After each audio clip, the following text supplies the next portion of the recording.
অহংকার যদি কারো অন্তরে থাকে তাহলে তিনি কোনোদিন বিনয় প্রদর্শন করতে পারবেন না। আর অহংকার একটা মানসিক রোগ। অহংকার কি রোগ? এটা মানসিক রোগ। অহংকার শুধুমাত্র সম্পদের উপর নির্ভর করে না।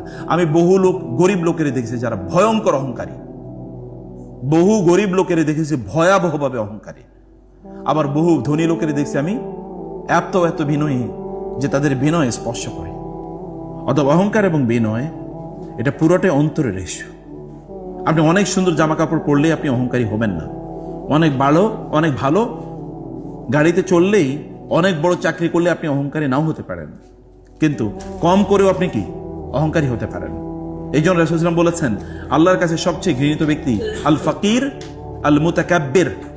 আল ফাকির আল মুতাকাব্বির, আল্লাহর কাছে সবচেয়ে আল্লাহ যাদেরকে সবচেয়ে বেশি অপছন্দ করেন তার মধ্যে একজন হচ্ছে গরিব কিন্তু অহংকারী। আল্লাহর কাছে সবচেয়ে প্রিয়ভাজন ব্যক্তি ওই আল গানি, ধনী কিন্তু তিনি কি আল হাইয়েন, কিন্তু তিনি খুবই বিনয়ী। এরা আল্লাহর কাছে খুবই প্রিয়ভাজন ব্যক্তি। আমাদের পারিবারিক জীবনে এরকম অসংখ্য ঘটনা ঘটে। বাবা কোনো কথা বলতে আপনি এভাবে তাকিয়ে আছেন, কিচ্ছু বলতেছেন না, ফুলতেছেন, মনে হচ্ছে যেন মাথাটা বাস্ট হয়ে যাবে, এরকম একটা অবস্থা। আপনি ফুলতেছেন, এরপর এখান থেকে বের হয়ে দরজা খুলে ঠাস করে ওখান থেকে বের হয়ে গেছেন। এটা ভয়াবহ একটা অহংকার।